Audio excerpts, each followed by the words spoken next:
G chromatic scale, 2 octaves. First start practicing each group of 4 3 times.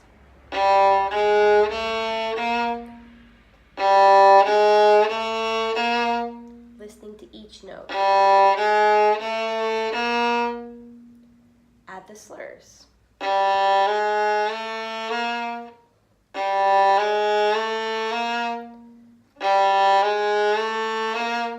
If you find yourself running out of bow,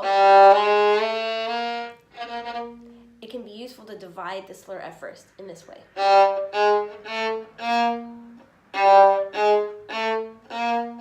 Either way, repeat as many times as you need to feel comfortable. Then go on to the next group.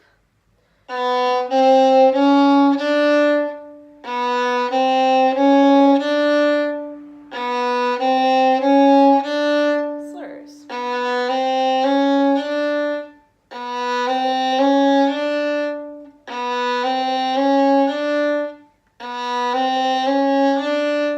Now, you can choose whether to go back to the first group and try playing the 2 groups together, or to keep going on to the next group of 4. For today, I'm going to go on.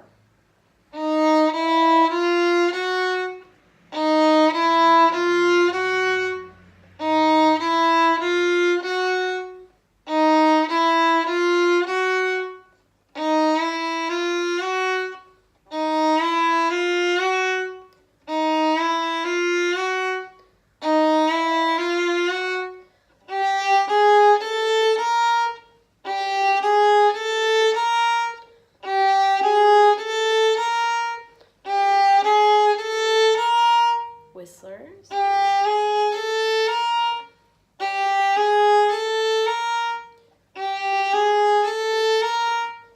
This group of 4 can be tricky because you have to cross strings in the middle of the slur.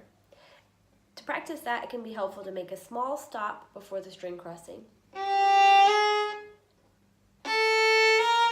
Gradually take the length of that stop to be lower and lower.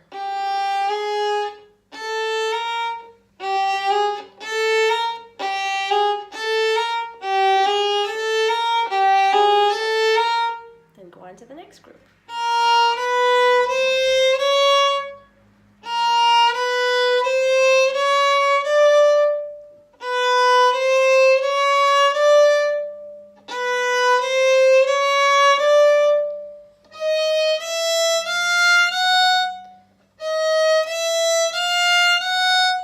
So there's really no limit to how you can arrange the groupings. You can figure out a way that's useful for you to divide these scales up. The reason it's important to do the small chunks is so that your fingers have time to repeat each section. It helps you to memorize the fingering more quickly, because of course all the scales that you play for the exam will have to be memorized. Besides just for memory and for left-hand purposes, it can also help you to organize yourself to be able to learn all the scales that you need to over a period of time. It can be really overwhelming when you first see how many scales are in this grade, because you're not sure how to complete all of them in time for the exam.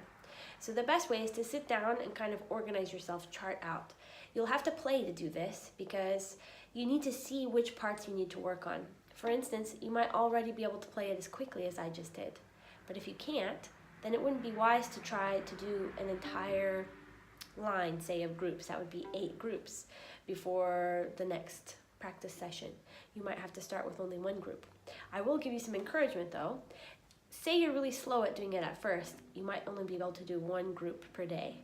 But the more you're progressing, the groups are going to feel more familiar to you as you start to add new ones.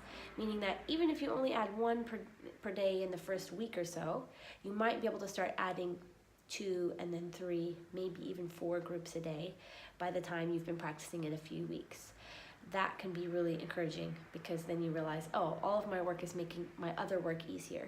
So don't be discouraged if it takes you a little bit of time at first and you have to go slowly. Take the time to do that, and then you'll be able to go more quickly later on.